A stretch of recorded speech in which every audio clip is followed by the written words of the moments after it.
Everyone rejected the giant horse, calling it madness and danger, but one cowboy with nothing to lose stepped forward when all others ran. His bond with the beast became a threat to order and silence alike. Now, the town must choose surrender, the symbol, or ignite the storm.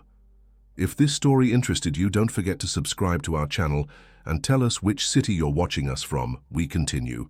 I promise that this will be the best story you will hear in your life. The T. Massive black stallion reared up, hooves slashing through the air like obsidian daggers. His wild eyes reflected the harsh Montana sun as another would-be tamer flew backward into the dust of Willow Creek Ranch's round pen. Spectators gasped, then fell silent. This was the third rancher today who'd failed to last even 30 seconds. On the back of the horse, locals had taken to calling Midnight Fury. "That beast needs to be put down before he hurts someone," muttered Clayton Blackwood, the wealthiest cattle baron in 3 counties. His silver belt buckle gleamed as he straightened his custom Stetson. "He's too dangerous, too wild. He's worth $10,000 to anyone who can break him," replied Marcus Harrison, the horse trader who'd captured the stallion 3 weeks ago in the Badlands. "I've never seen a horse with his bloodlines or his spirit. Too valuable to give up on just yet." The crowd began to disperse as the frustrated cowboy limped away, pride wounded more than his body. Only one figure remained still, leaning against the weathered fence post, watching the stallion with quiet intensity. Caleb Winters didn't look like much. His boots were worn, his jeans faded, his face weathered by years under the relentless western sky. Unlike the other cowboys with their flashy belt buckles and pressed shirts, Caleb carried nothing to prove. No ranch to his name, no legacy to protect, just a reputation as a man who could work with troubled horses when all others had failed. "You think you can do better?" Harrison called to him, more challenge than question. Caleb didn't answer immediately. His eyes remained fixed on the stallion, now trotting the perimeter of the pen, muscles rippling beneath his gleaming coat. The horse paused, nostrils flaring, and for a brief moment his gaze locked with Caleb's. "I don't aim to break him," Caleb finally said, his voice soft but carrying across the now quiet pen. "Breaking destroys what makes him special." "Then, what exactly do you aim to do?" Blackwood scoffed. "Listen to him," Caleb replied simply. A young boy of about 12 pushed his way to the front of the thinning crowd. Tommy Reynolds, the orphaned nephew of the local diner owner, watched with undisguised fascination. While other kids in Willow Creek dreamed of escaping to bigger cities, Tommy lived for these moments, when the mystery and power of the wild still breathed in their small Montana town. Caleb noticed the boy but said nothing as he slowly opened the gate and stepped into the pen, carrying nothing, no rope, no whip, no bridle. Several onlookers paused, turning back to witness what most assumed would be a quick and painful mistake. "He's got a death wish," someone muttered. The stallion stopped pacing, focusing entirely on the human who had entered his space. His ears flattened and he pawed the ground, sending dust clouds billowing. Every line of his body communicated threat. Caleb did something no one expected. He sat down cross-legged in the dirt, removed his hat, and placed it beside him. Then, he simply waited, eyes downcast, breathing steady. The standoff lasted nearly 20 minutes. Some spectators drifted away, bored. Others, including Blackwood and Harrison, watched with increasing interest. Tommy didn't move a muscle, barely daring to breathe. The stallion circled Caleb warily, sometimes approaching within a few yards, before dancing away.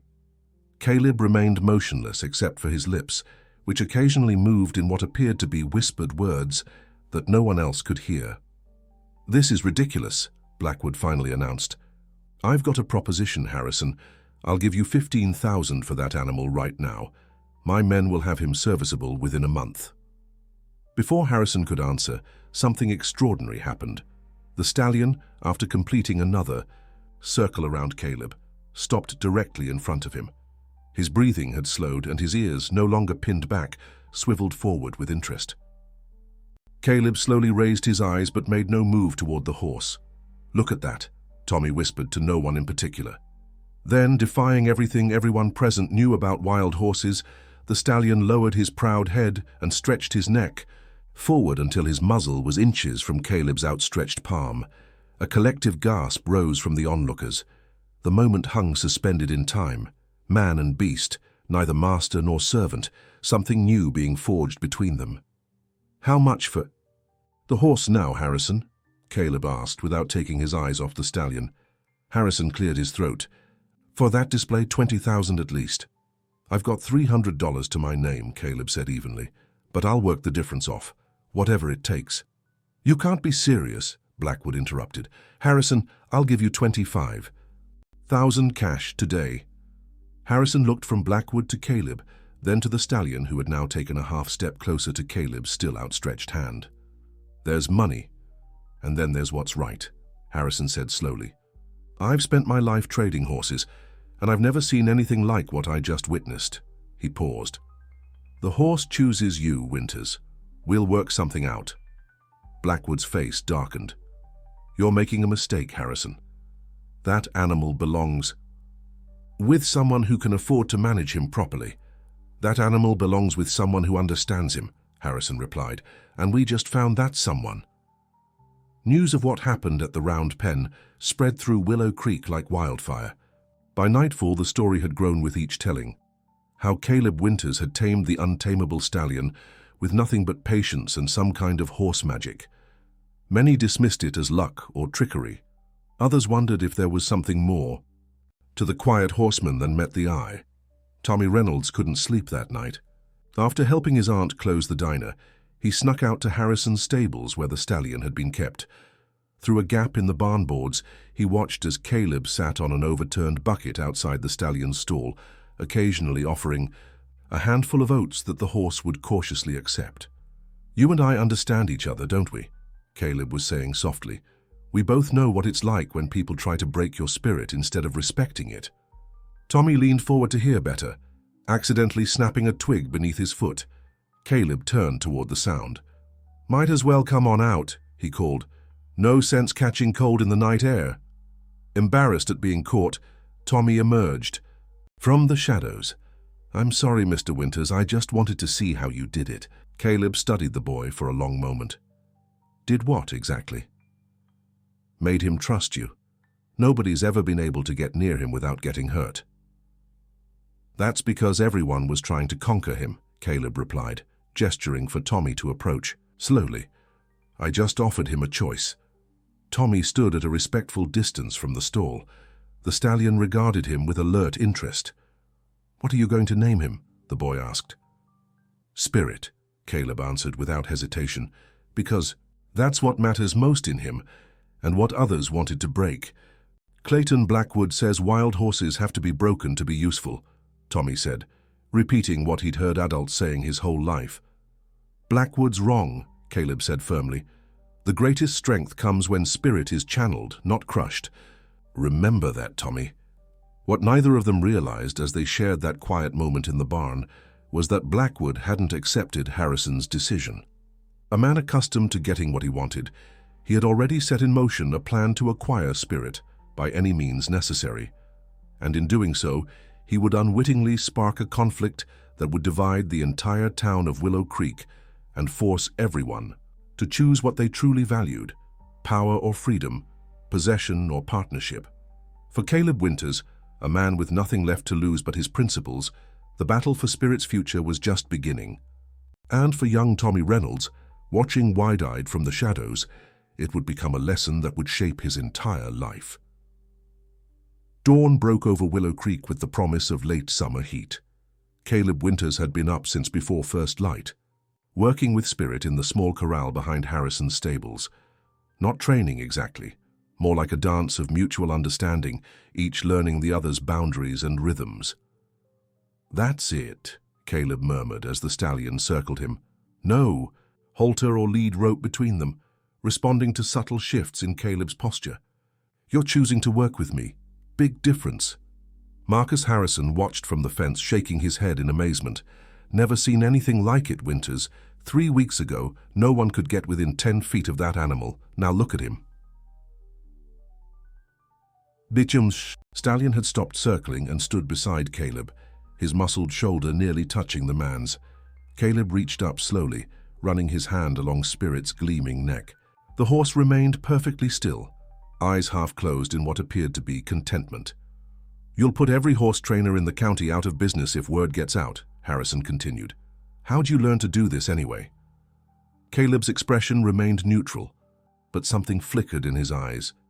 "Let's just say I understand what it means to be mishandled. Creates a certain empathy." Before Harrison could press further, the sound of approaching vehicles interrupted them. Two black pickup trucks with the Blackwood Ranch logo emblazoned on their doors pulled up to the stables. Clayton Blackwood himself stepped out of the first one, accompanied by his son Ethan and 3 ranch hands, who carried themselves with the confident swagger of men used to enforcing their boss's will. "Morning, Harrison," Blackwood called, ignoring Caleb completely. "I've reconsidered your position and come with a new offer." Harrison stepped forward, placing himself between the newcomers and the corral. "I told you yesterday, Clayton, the horse isn't for sale anymore." Blackwood smiled thinly. $40,000. Cash. That's nearly double what that animal is worth, and you know it. From the corral, Caleb observed the exchange silently, one hand resting on Spirit's neck. The stallion had tensed, sensing the shift in atmosphere. "It's not about the money," Harrison replied. "I gave my word to Winters." Blackwood's smile disappeared.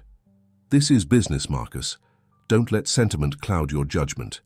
That man," he finally acknowledged Caleb with a dismissive gesture, "can't possibly afford to properly care for an animal of that caliber. What happens when he can't pay the vet bills or provide proper nutrition? You think sleeping in the stable loft and mucking stalls for you is a sustainable arrangement?" Harrison hesitated, and Caleb could see the math happening behind the horse trader's eyes. $40,000 was life-changing money for a man in Harrison's position. "Mr. Harrison made a deal," Caleb spoke up, his voice quiet but carrying across the yard.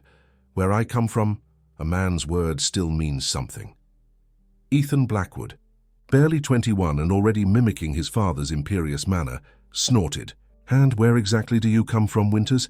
Nobody in town seems to know much about you." "That's because nobody asked," Caleb replied evenly, meeting the younger Blackwood's gaze until Ethan looked away. An uncomfortable silence fell. Clayton Blackwood broke it with a forced laugh. "I respect a man who values honor, Harrison, so let me make this simple. The offer stands until noon tomorrow. After that, well," he shrugged. "Market forces have a way of asserting themselves." As the Blackwood entourage departed in a cloud of dust, Harrison turned to Caleb with a troubled expression. "They don't make threats lightly, Winters." "I know men like Clayton Blackwood," Caleb said, returning his attention to Spirit. "Everything's a transaction to them. Everything has a price tag." "And some things don't?" Harrison asked, genuine curiosity in his voice. Caleb's hand moved gently along Spirit's powerful neck. "Some things are priceless." By midday, the Blackwoods' visit had become common knowledge throughout Willow Creek.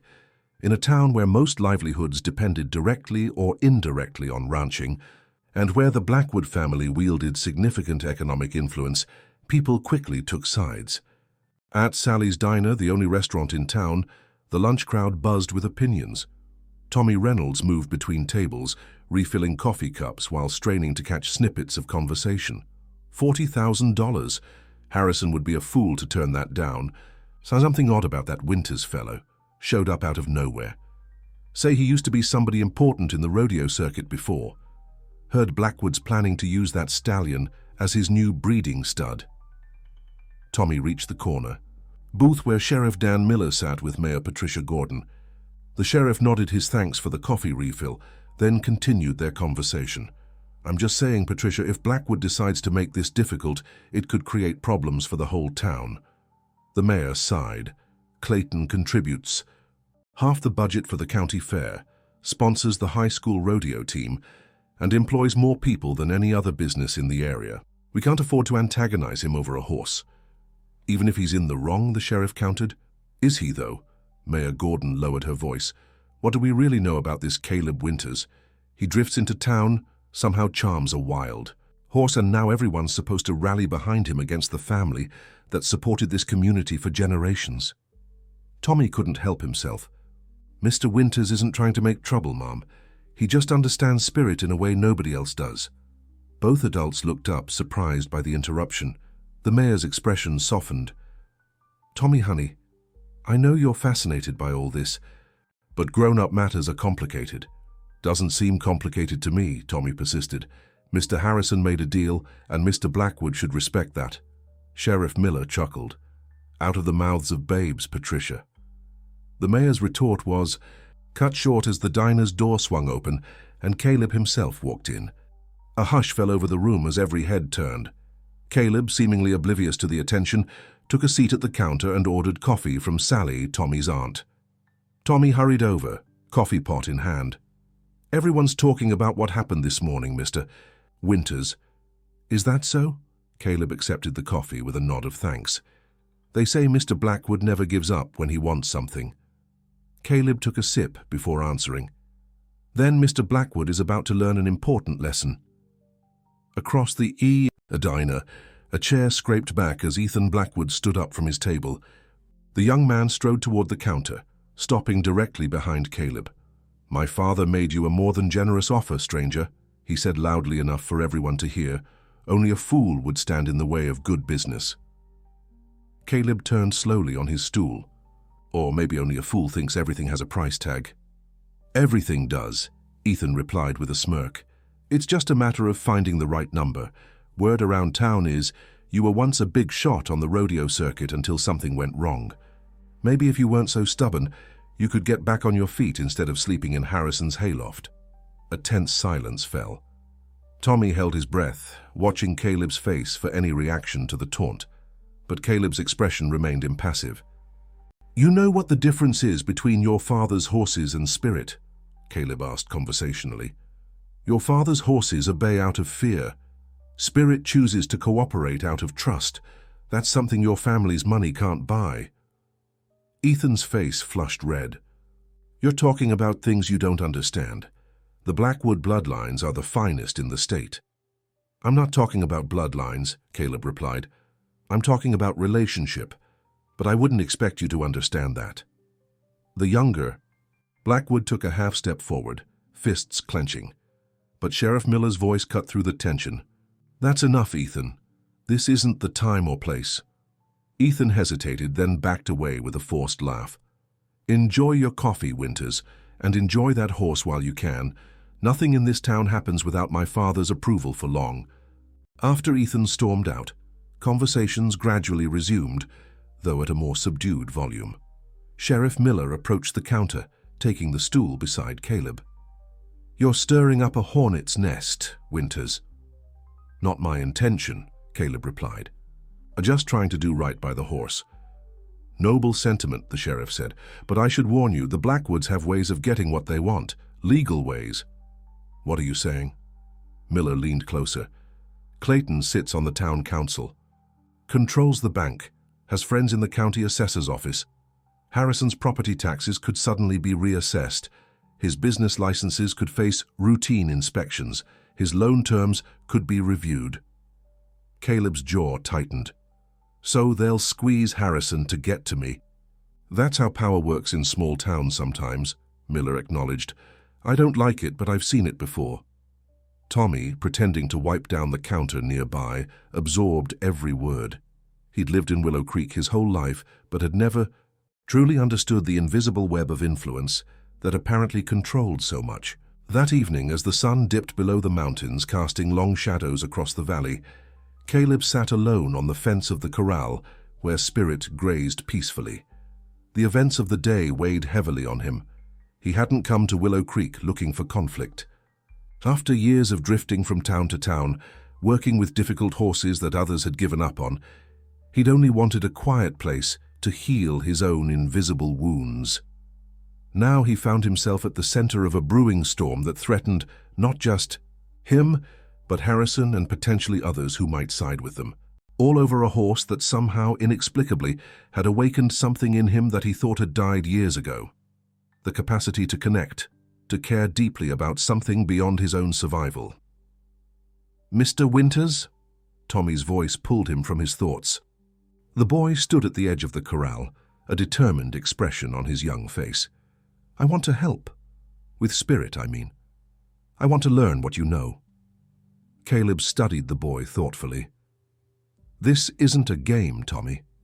Things might get complicated." "I know," Tommy replied, "but I heard what you told Ethan Blackwood today about trust and fear. I want to understand that better." In the fading light, man and boy regarded each other with newfound respect. Neither could have predicted how their lives would intertwine in the coming days, or how the entire town would be forced to confront its values as the conflict over one magnificent horse escalated beyond anyone's expectations. The noon deadline came and went. Marcus Harrison, standing firm despite mounting pressure, formally refused the Blackwoods' offer. By sunset, the consequences began to materialize with alarming speed. Harrison received notice that his property would undergo a routine inspection for compliance with county regulations. The feed store, owned by Blackwood's brother-in-law, suddenly couldn't fulfill Harrison's regular order due to supply chain issues. Most troubling, Harrison's application to participate in the upcoming fall horse auction, an event that generated half his annual income, was placed under review by the committee chaired by none other than Clayton Blackwood himself. "They're trying to strangle my business," Harrison admitted to Caleb as they sat on the porch of the small ranch house. "I've got 3 months of operating expenses saved. Maybe 4 if I stretch it." After that, he left the sentence unfinished. Caleb stared into the gathering darkness. "I never meant for you to get caught in the crossfire. If giving up Spirit would solve this—" "It wouldn't," Harrison interrupted. "This isn't just about the horse anymore. Clayton can't stand being refused. If we cave now, he'll know he can bully anyone in this town into submission whenever he wants." The following morning, Caleb led Spirit from the stable for their daily session. The stallion had grown remarkably responsive over the past weeks, moving almost as an extension of Caleb's thoughts rather than through commands. Today, however, Spirit seemed distracted, tossing his head and snorting at nothing in particular. "What's got you worked up, boy?" Caleb murmured, running a soothing hand down the horse's neck. Spirit pawed at the ground, muscles tensing beneath his glossy coat. A moment later, Caleb detected what the horse had already sensed, the distant rumble of vehicles approaching. 3 trucks pulled into the yard, each bearing the Blackwood Ranch logo. From the lead vehicle emerged not Clayton or Ethan, but a woman Caleb hadn't seen before. Tall and confident, dressed in riding clothes that spoke of both wealth and practical experience, she approached the corral with measured steps. "Mr. Winters," she called. "I'm Rebecca Blackwood, Clayton's daughter." Caleb nodded cautiously. Unlike her father and brother, Rebecca's demeanor carried no obvious hostility, only intense curiosity. "I've heard quite a bit about your methods with this stallion," she continued, stopping at a respectful distance from Spirit. "Mind if I observe?" Before Caleb could respond, Harrison emerged from the barn, alarm evident on his face. "Rebecca, didn't expect to see you back from Lexington so soon." She smiled warmly at the horse trader. "I flew in yesterday when Dad told me about this magnificent animal. As head of our breeding program, I had to see him for myself." Turning back to Caleb, she added, "No ulterior motives, Mr. Winters. Just professional interest from someone who's spent her life around horses." Something in her direct gaze suggested sincerity, though Caleb remained wary. "Not much to see. We're just getting to know each other." "That's not what I've heard," Rebecca replied. "Word is you've accomplished in weeks what most couldn't do in months, without using any of the traditional breaking methods." Caleb shrugged. "Traditional methods are about domination. They create submission, not partnership." Rebecca's eyes lit up with genuine interest. "Exactly what I've been saying for years, though my father considers it sentimental nonsense." She gestured to the corral. "Would you mind demonstrating? I've studied natural horsemanship techniques, but what people describe you doing goes beyond that." Caleb hesitated, then nodded. For the next hour, he worked with Spirit while Rebecca watched intently from the fence. Unlike most observers who expressed amazement at the results, Rebecca focused on the process, the subtle body language, the timing of pressure and release, the moments of connection that passed almost invisibly between man and horse. "That's remarkable," she said finally. as Caleb concluded the session. "You're not just working with his body, you're engaging his mind, his curiosity, his intelligence." "That's the part most people miss," Caleb agreed, surprised by her perception.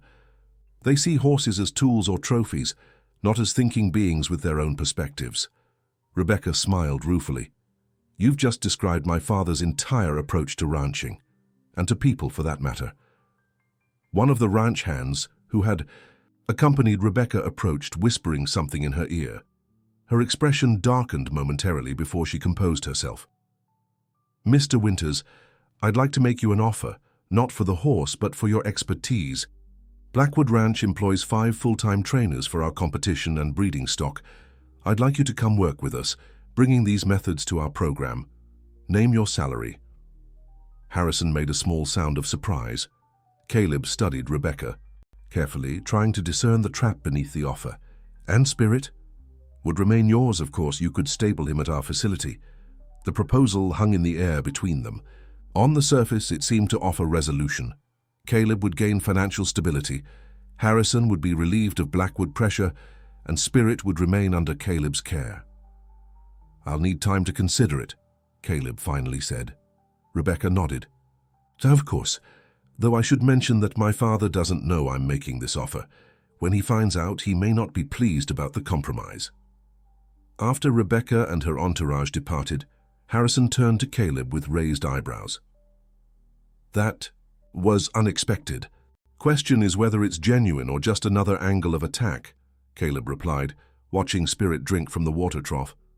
"And what strings might be attached that she didn't mention?" The following day brought an even more unexpected visitor, Tommy Reynolds leading Sheriff Miller through the stable yard in the early morning light. "Mr. Winters," Tommy called out urgently, "you need to see this." Caleb emerged from the barn, immediately noting the sheriff's grave expression. "What's happened?" Sheriff Miller removed his hat. Someone filed a complaint, alleged animal neglect. "What?" Harrison exploded, joining them from the house. "That's ridiculous. Spirit receives better care than most horses in the county." "I know that," Miller replied calmly, "but I'm required to investigate any formal complaint. Mind if I take a look around?" While the sheriff conducted his inspection, Tommy pulled Caleb aside, speaking in a hushed voice.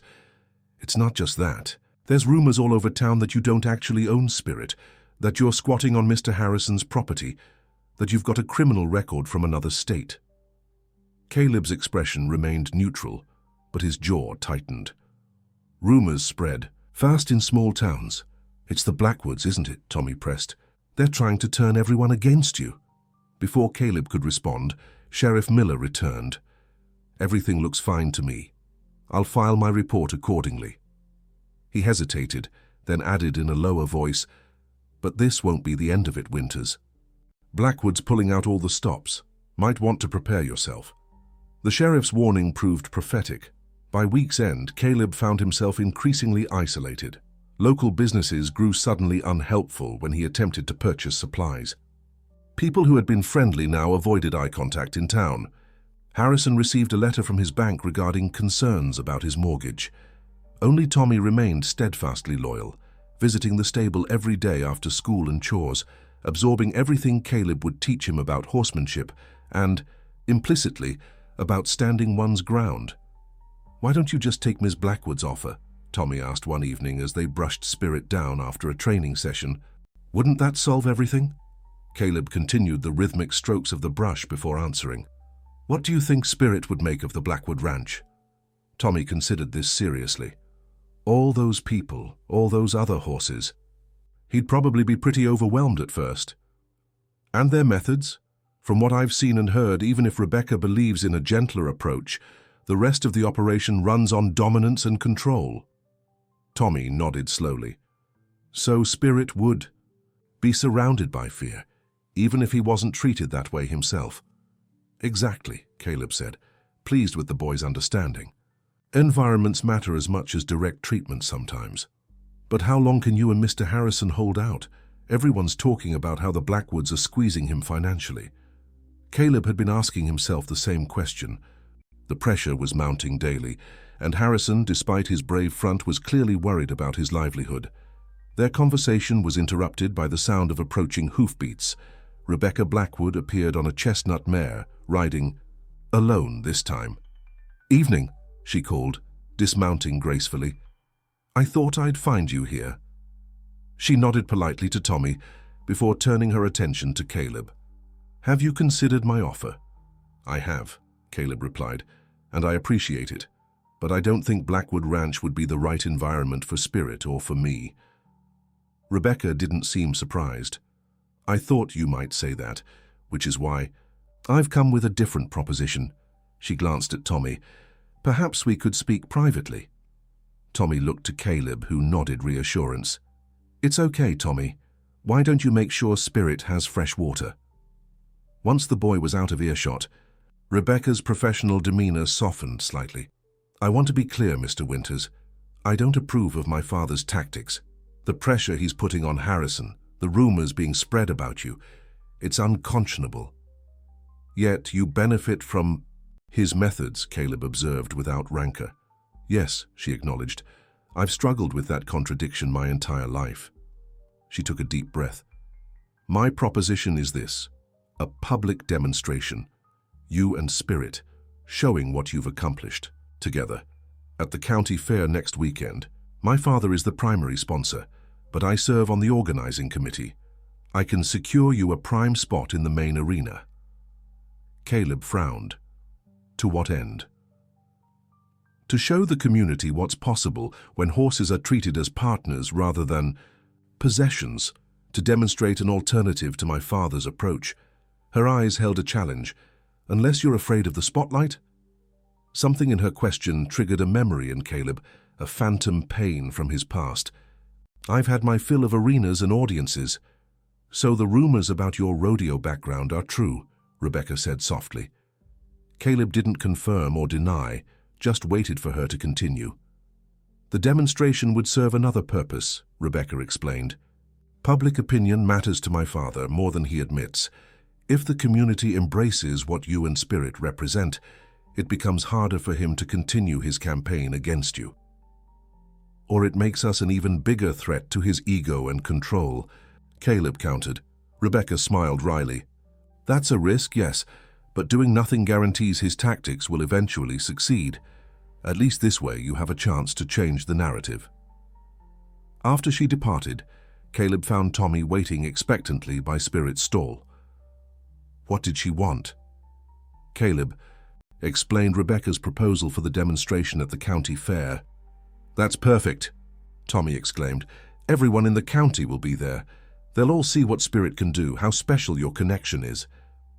"Or it could be walking into a trap," Caleb cautioned. Tommy's enthusiasm dimmed slightly. "You don't trust her?" "I'm not sure," Caleb admitted. "She seems sincere, but she's still a Blackwood." That night, Caleb sat alone on the small porch of Harrison's guest cabin, weighing options that all seemed fraught with risk. The demonstration could indeed shift public opinion in their favor, or it could provide Clayton Blackwood with an opportunity to humiliate them publicly.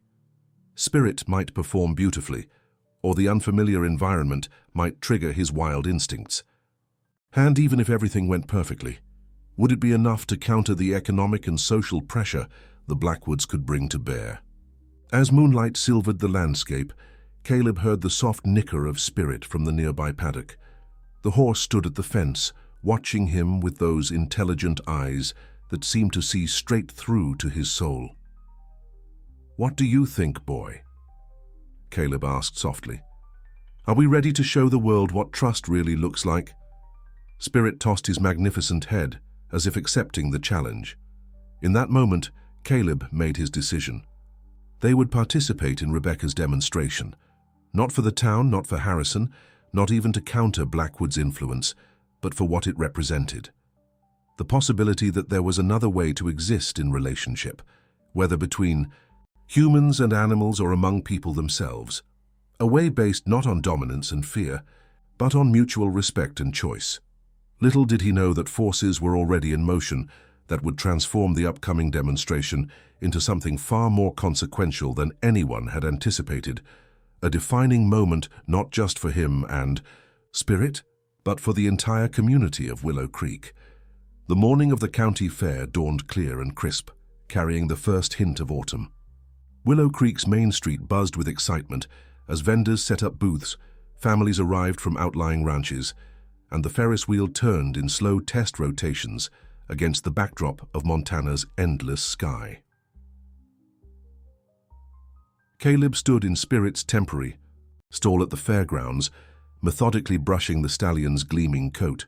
The horse remained calm despite the unfamiliar surroundings and the cacophony of sounds, a testament to the trust they'd built over the past weeks. "You're sure about this?" Harrison asked, leaning against the stall door. The strain of recent weeks showed in the new lines around his eyes. Caleb nodded. "As sure as I can be, Spirit's ready. Question is whether I am." Harrison studied him thoughtfully.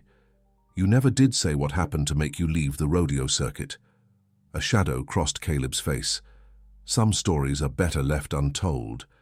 "Maybe," Harrison replied.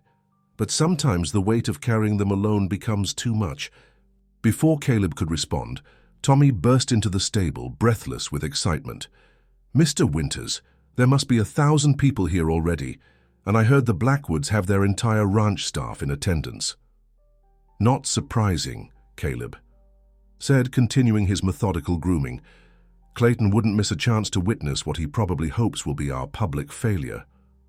"We won't fail," Tommy insisted, with the absolute confidence of youth. "Spirit knows what to do. You both." Twinnet Caleb smiled at the boy's faith. Over the past weeks, Tommy had proven himself not just eager, but genuinely gifted with horses. The boy possessed a natural empathy that couldn't be taught, only nurtured. "I've been practicing that whistle you showed me," Tommy continued. "The one that helps Spirit focus when he's distracted. Want to see?" "Let's save it," Caleb suggested. "Spirit needs to stay calm before the demonstration."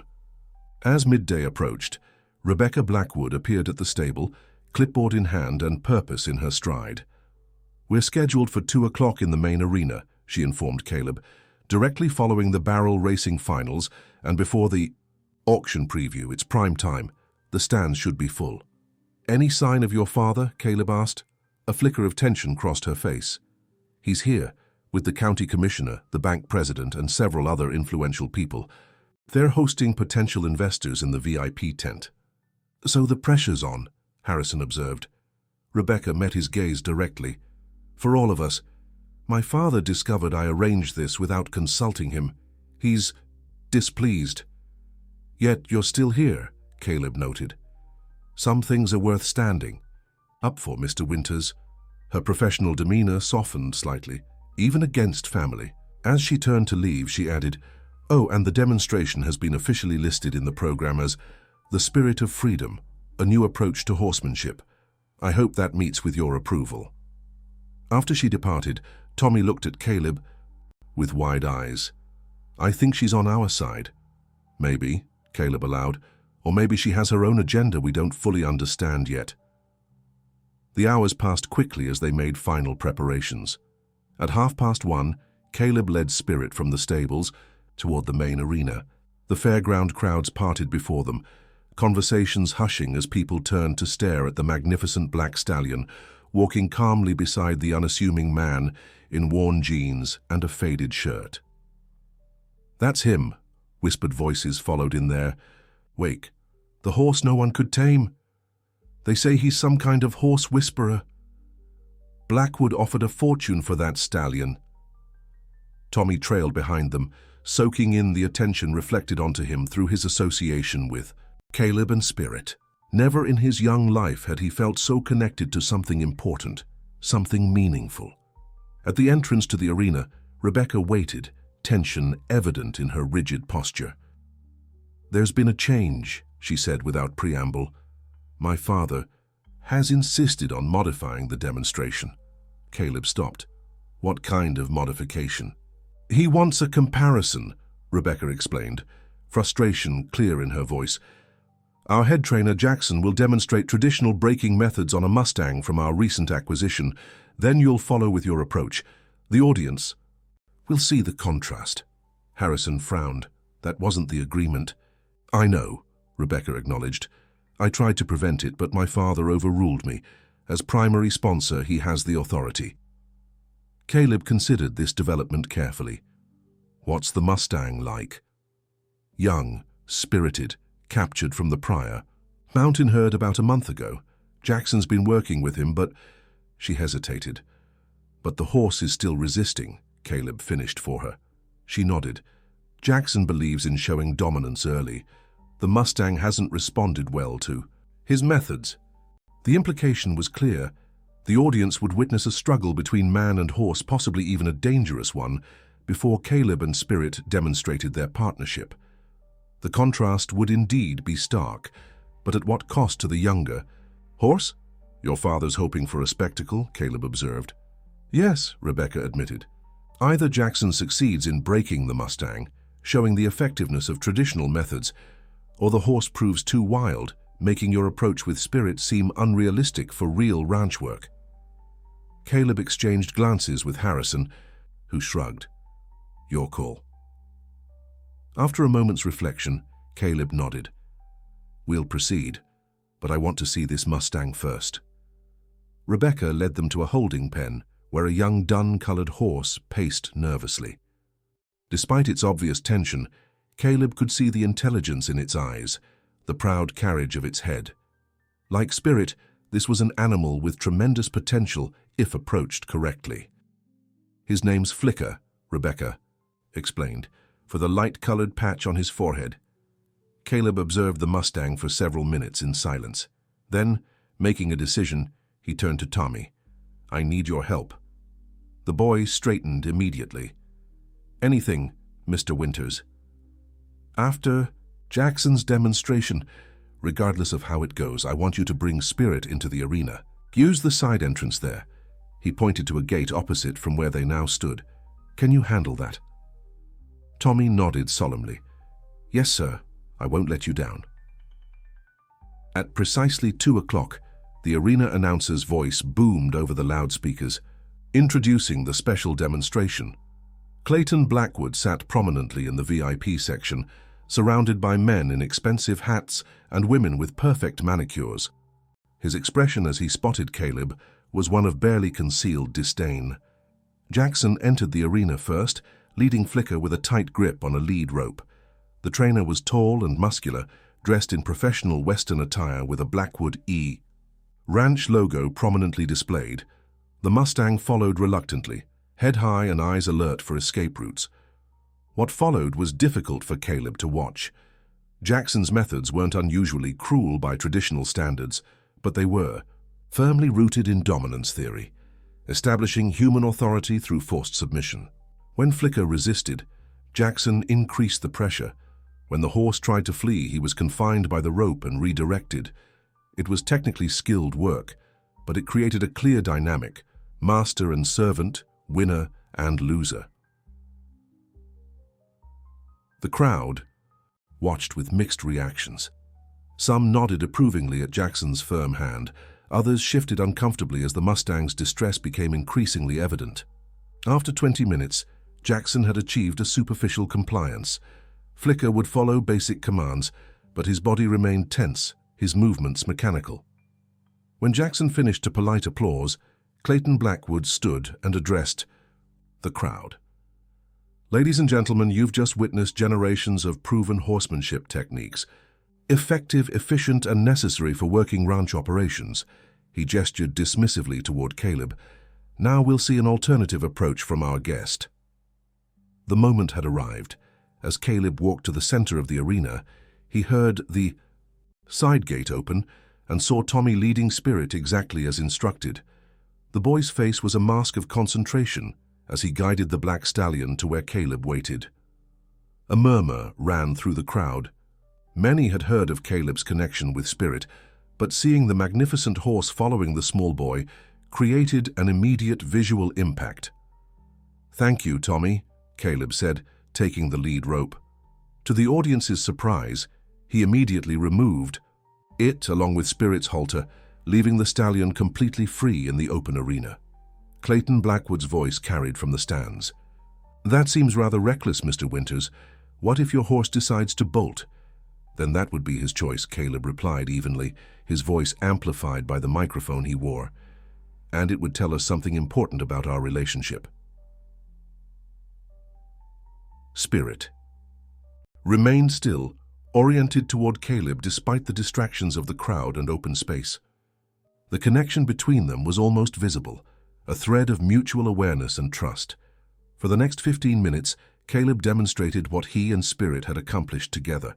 Without voice commands, without physical restraint, the stallion responded to subtle body language, performing intricate patterns and movements that showcased both his intelligence and his willing participation. The crowd's initial skepticism gave way to genuine amazement. When Spirit cantered in perfect circles around Caleb, then stopped and backed up precisely on cue, all without a word being spoken or a rope being used, even the VIP section leaned forward in their seats. Then Caleb did something unexpected. He walked to the edge of the arena where Flicker was now tied, waiting to be returned to the holding pen. After a brief conversation with a surprised Jackson, Caleb untied the Mustang and led him into the center of the arena. Clayton Blackwood stood abruptly. "This isn't part of the demonstration." Rebecca stepped forward from the sidelines. "Let him continue, Father, please." Something in her tone, perhaps the public setting, perhaps the rare word please, caused Clayton to hesitate before slowly resuming his seat. In the arena, Caleb stood between the two horses, Spirit, calm and attentive, and Flicker, tense and wary. He spoke to the audience while keeping his attention on the nervous Mustang. The traditional approach you witnessed focuses on teaching a horse what happens when he doesn't obey: pressure, discomfort, sometimes pain. My approach focuses on teaching a horse what happens when he does choose to cooperate: release, reward, relationship. Slowly, using the same gentle techniques he'd developed with Spirit, Caleb began working with Flicker. The difference was immediate and striking. Where the Mustang had resisted Jackson's demands, he responded to Caleb's invitations. Within minutes, the horse's posture began to relax, his ears shifting from pinned-back anxiety to forward curiosity. "Notice the difference in his eyes," Caleb continued, addressing the silent crowd. "When forced to submit, there's fear, resentment, shutdown. When invited to participate, there's engagement, interest, presence." After 10 minutes of this demonstration, Caleb stepped back and gestured to Tommy, who had been watching from the side. "Tommy, would you come here, please?" The boy trotted into the center of the arena, looking nervous but determined. "Remember what we practiced?" Caleb asked quietly. Tommy nodded, then turned to face Spirit. He made a subtle gesture with his hand, not a command but an invitation. To the crowd's astonishment, Spirit approached the boy and lowered his proud head to Tommy's level. "This isn't about some special gift," Caleb explained to the audience. "It's about an approach that any of us can learn, one based on respect rather than dominance." He turned to Flicker and demonstrated a simple leading exercise, then handed the lead rope to Tommy. The boy, moving with careful deliberation, repeated the exercise. After initial hesitation, Flicker followed him for several steps. "Even a child can do this," Caleb continued, "because it's not about strength or authority. It's about creating a reason for the horse to choose cooperation." The demonstration concluded with Spirit and Flicker standing quietly beside Caleb and Tommy in the center of the arena. Two horses, completely different in background and experience, both responding to an approach based on choice rather than coercion. The silence that followed was broken by a single person beginning to applaud. To everyone's surprise, it was Rebecca Blackwood. One by one, others joined until the entire arena resounded with approval. People rose to their feet, the ovation continuing as Caleb, Tommy, and the two horses exited the arena. Only Clayton Blackwood and his immediate circle remained seated, their expressions a mix of displeasure and calculation. In the aftermath of the demonstration, everything changed. People who had previously avoided Caleb now approached him with questions, congratulations, and requests to work with their own horses. Harrison received calls from clients who wanted to board their animals at his stable, specifically to be near Caleb's influence. Even Sheriff Miller made a point of publicly shaking Caleb's hand during the fair's closing ceremonies. Most significantly, 3 wealthy ranchers from neighboring counties, impressed by what they'd witnessed, offered Harrison substantial business that would more than offset any pressure from the Blackwoods. The immediate financial threat lifted. 1 week after the key fair, as Caleb worked with Spirit in the early morning light, a truck pulled into Harrison's yard. Clayton Blackwood stepped out alone. No entourage, no show of force. "Mr. Winters," he called, approaching the fence. "Got a minute?" Caleb patted Spirit's neck and walked over. "Mr. Blackwood." The older man studied Spirit with genuine appreciation. "Remarkable animal. Even more remarkable what you've accomplished with him." He cleared his throat. "I came to make you one final offer." "Spirit isn't for sale," Caleb replied evenly. "Not for the horse," Blackwood clarified. "For your services as training director for our entire operation." Caleb's surprise must have shown on his face because Blackwood actually chuckled. "Yes, I'm capable of recognizing when I've been outplayed. That demonstration did more than win over the community. It showed me a better approach. One that could give Blackwood Ranch an edge in an increasingly competitive market. Your current head trainer might not agree. Jackson's already been informed of the change in direction." Blackwood's tone made it clear that the matter was settled. "Rebecca will work directly with you. She's believed in these methods for years, just needed someone to prove they could work on a large scale." The offer was substantial: financial, security, professional recognition, influence over how hundreds of horses would be treated. Yet Caleb hesitated. "I appreciate the offer, Mr. Blackwood, but I work best on my own terms." Blackwood's expression hardened slightly. "This isn't just generosity on my part, Winters. It's also pragmatism. Better to have you working with us than against us." "I'm not against anyone," Caleb replied. "I'm for the horses, and you can help more horses through our resources than you ever could on your own." Blackwood gestured expansively. "Think bigger, man. Why impact dozens when you could influence hundreds?" It was a compelling argument, and Caleb found himself considering it seriously. "I'd need complete autonomy over training methods, no compromises." "Agreed, within reasonable business parameters." "And Spirit stays with me under my exclusive care." "Of course. And I want Tommy Reynolds taken on as an apprentice, with fair compensation for his time." Blackwood raised an eyebrow at this last condition but nodded. "The boy does show promise, unusual at his age." They continued discussing details as the sun climbed higher, casting long shadows across the yard. By the time they shook hands, tentatively sealing the agreement, Caleb felt a strange mixture of accomplishment and unease. He had achieved far more than he'd ever expected when he first encountered Spirit. Not just a connection with one remarkable horse, but the opportunity to transform how an entire ranch operation related to its animals. Yet something still felt unresolved. That evening, as Caleb sat on the porch of Harrison's guest cabin, Rebecca Blackwood rode up on her chestnut mare. "I heard you accepted my father's offer," she said, dismounting. "Conditionally," Caleb replied. "Seems I have you to thank for championing the idea." She smiled. "Self-interest, partially. I've wanted to implement these methods for years." Her expression grew more serious. "But there's something you should know before you finalize the agreement." "What's that?" Rebecca hesitated. "The story you've never told about why you left the rodeo circuit. My father knows it." Caleb went very still. "How?" "He had you investigated weeks ago. Knows everything about the accident, the lawsuit, the settlement that prohibited you from competing professionally again." The memories Caleb had tried so hard to suppress came flooding back.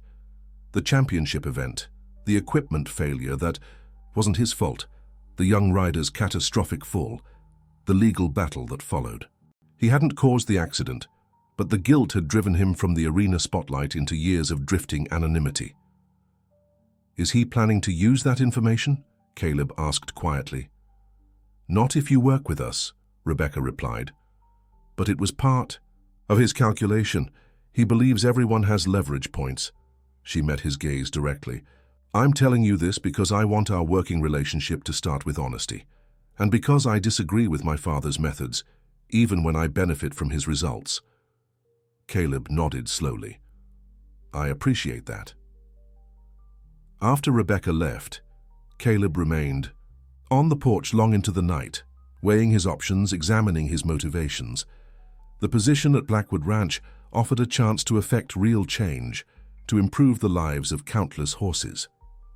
But accepting it meant entering a power dynamic with a man who had already demonstrated his willingness to manipulate and control. Was compromise justified if it served a greater good, or would it inevitably corrupt the very principles he sought to advance? As dawn broke over the mountains, Caleb made his decision. He found Harrison in the barn, already at work. I need your advice on something, Caleb said, explaining Blackwood's offer and Rebecca's revelation. Harrison listened thoughtfully before responding. Sounds like you've got three choices. Work with Blackwood on his terms, walk away entirely, or find a different path. What would you do? The older man smiled. I'm already doing it. Running my own place, answering to nobody but myself and the animals in my care. It's harder, lonelier sometimes, but I sleep well. He paused. Question is, what do you really want, Caleb? Not just for the horses, but for yourself. That afternoon, Caleb rode Spirit to the Blackwood Ranch for his scheduled meeting to finalize the employment agreement. Clayton and Rebecca waited in the opulent ranch office, contracts prepared. Before we proceed, Caleb said, I need to clarify something. You know about my past. Clayton nodded, unapologetic. Standard due diligence. Nothing personal. The accident wasn't my fault, Caleb stated. The investigation proved that. Of course, Clayton agreed smoothly. Ancient history now, we're looking toward the future. Caleb studied the man carefully, recognizing the calculated charm, the practiced air of reasonableness that concealed. An iron will accustomed to getting its way. I've reconsidered your offer, Caleb said finally. I can't accept the position as structured. Clayton's expression cooled immediately. May I ask why? Because I've realized I don't want to just improve how horses are trained.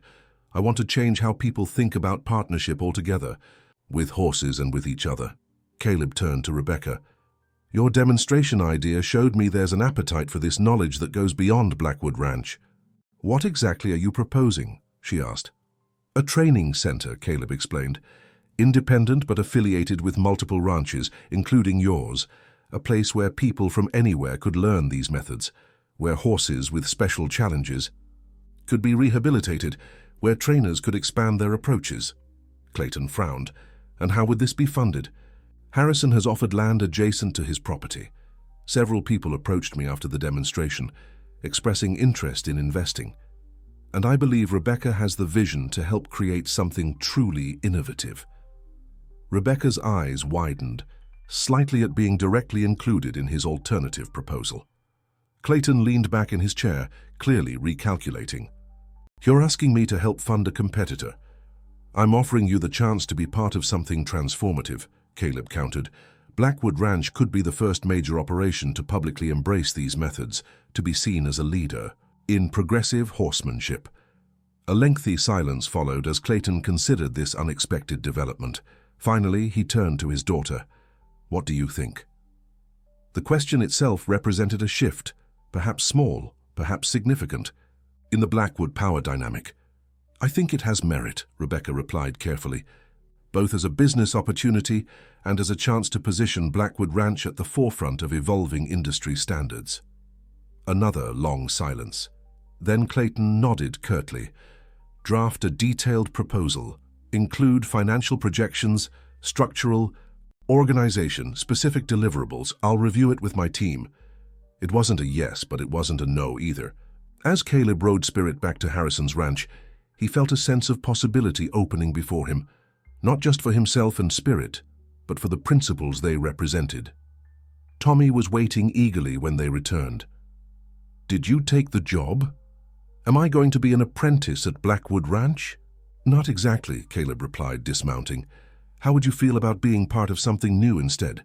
Something we build from the ground up? The boy's face lit up. Like our own training center.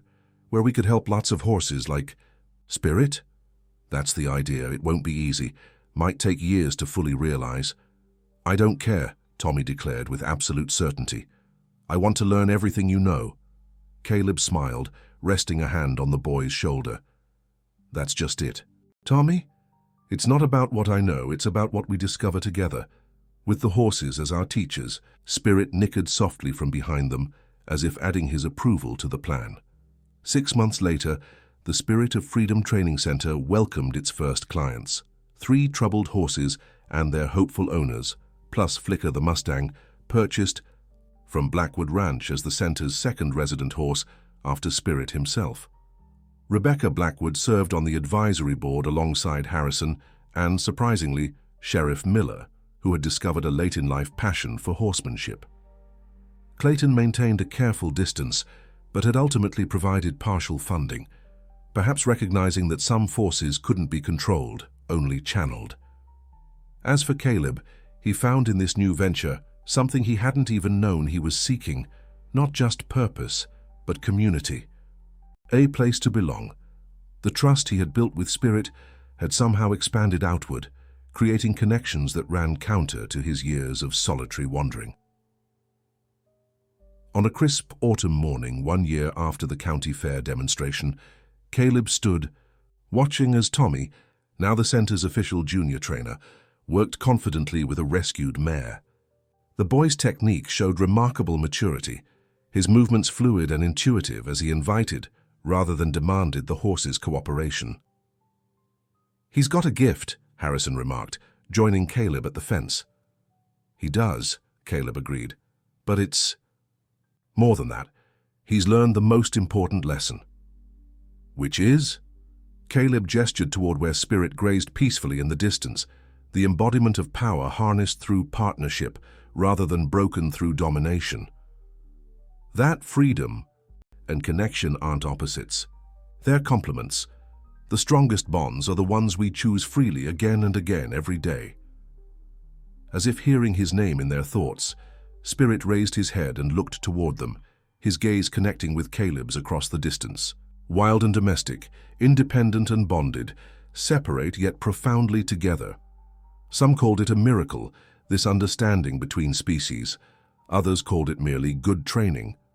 But those who looked deeper recognized it as something both simpler and more revolutionary, a glimpse of what might be possible when we approach each other not with demands and dominance, but with respect and choice. A new way of being together. Dear listeners, we hope the story of Caleb and Spirit has touched your hearts and reminded you of the power of true connection. The bond between them shows us that the strongest relationships are built on mutual respect and freedom of choice, whether with animals or with each other. If this tale of trust and transformation resonated with you, please subscribe to our channel for more stories that explore the depth of human experience and the unexpected teachers that come into our lives. Hit the like button if you believe, like Caleb, that true partnership is more powerful than dominance. And we'd love to hear your thoughts in the comments, perhaps about a special animal that changed your perspective or taught you something valuable. Our story